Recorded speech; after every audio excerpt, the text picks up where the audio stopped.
물가 불안이 몰고 온 최근의 경제 위기는 우리나라뿐 아니라 전 세계가 겪고 있는 일인데요. 하지만 지금보다 나아질 거라는 기대보다는 어두운 전망이 이어지고 있습니다.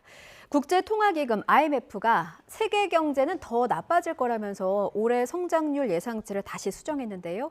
국제부 뉴스 연결해서 자세하게 알아보겠습니다. 이승훈 기자. 네, 이승훈입니다. 예, IMF가 올해 성장률을 4월 때보다도 낮춰서 잡은 수정 보고서를 냈습니다. 올해 성장률 얼마로 보던가요? IMF는 올해 성장률을요 3.2%로 전망을 했어요. 예. 지난 4월에 한번 전망치를 했는데 그때의 3.6%보다 0.4%포인트 낮아진 겁니다. 자, 지난 1월에 4.4%에 비해서는 1.2%포인트 낮아진 거고요. 또 지난해와 비교했을 때 지난해는 6.1%였으니까 예. 거의 반토막 수준입니다.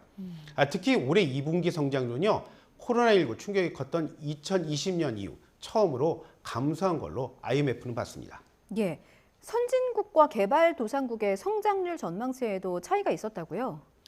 선진국의 올해 성장률 전망치는 2.5%, 그리고 내년 성장률 전망치는 1.4%입니다. 예. 역시 석 달 전 했을 때보다 0.8%포인트, 그리고 1.0%포인트 하락한 겁니다.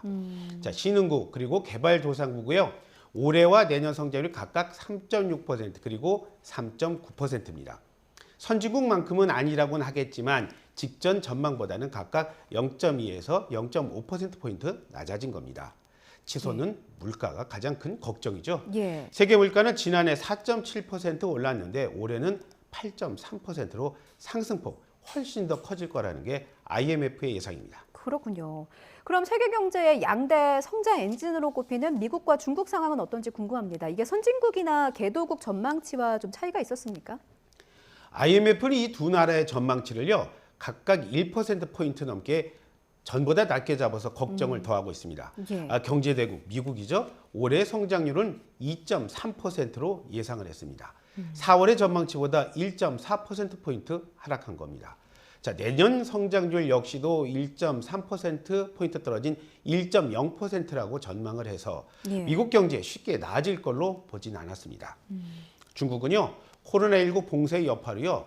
1.11%포인트나 낮은 3.3%로 예상을 했어요. 예. 3%대의 성장. 40여 년 만에 가장 낮은 수준입니다. 내년 역시도 한 0.5%포인트 떨어져서 4.6% 정도 갈 거라고 그런 예상을 하더라고요. 예. IMF는 주요 7개국의 경기 침체 가능성이 평소보다요 4배 정도 더 높아졌고 미국이 2분기 연속 마이너스 성장을 한 거로 봤을 때 이미 경기 침체로 볼 수 있다. 그런 분석도 했습니다. 그렇군요.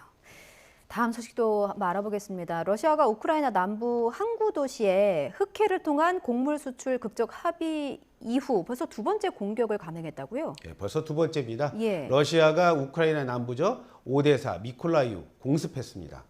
이번 공격으로 많은 건물 파괴됐고요. 그러면서 민간인 사상자 속출했다는 게 현지 주정부의 발표입니다. 특히 미콜라이우 항만 시설이 공대지 순항 미사일 그리고 지대공 미사일 공격을 받았다는 게 바로 우크라이나 측의 주장이에요. 지난 22일이었죠. 곡물 수출에 합의를 하고 나서 이렇게 남부 항구 도시가 공격을 받은 거 말씀하신 대로 벌써 두 번째입니다. 예. 국제사회 거센 비난 예상되고 있습니다. 예. 아시아로 와서요. 예. 일본은 이제 코로나19가 걷잡을 수 없이 확산하면서 하루 신규 확진자가 다시 20만 명에 육박하고 있다고요. 일본은 공영방송이죠. NHK가 보통 저녁 6시를 기준으로 해서 이제 환자를 집계를 합니다. 예. 그 시간으로 봤을 때 일본의 하루 코로나19 신규 감염자 19만 9천여 명입니다. 지난 23일에 20만 명 넘어서 뭐 일본 발칵 뒤집히지 않았습니까? 그 다음에 다시 지금 20만 명 가까이 접근하고 있는 겁니다. 예. 일본도 주말 효과 끝나면서 환자가 급증했다. 우리와 비슷한 말을 하더라고요. 자, 지금 일본의 한 주를 평균했을 때 하루 평균 신규 환자는 15만 7천여 명 수준입니다. 그 전주에 한 9만 4천 명 정도 갔으니까 예. 확산세 매우 빠르다 이런 말씀 드릴 수 있겠네요.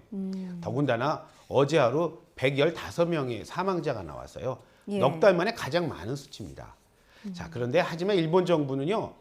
중증도 이상의 환자만을 봤을 때 지난번 유행, 그러니까 일본은 6차 유행이란 말을 쓰는데 그때보다는 적다 그런 이유를 들면서 음식점 영업 시간 제한 조치 뭐 이런 거는 고려하지 현재 않고 있습니다. 그렇군요. 지금 우리나라도 확산세가 거센 상황이어서 우려가 많이 됩니다. 여기까지 듣겠습니다. 지금까지 국제부 이승원 기자였습니다. 잘 들었습니다. 네, 감사합니다.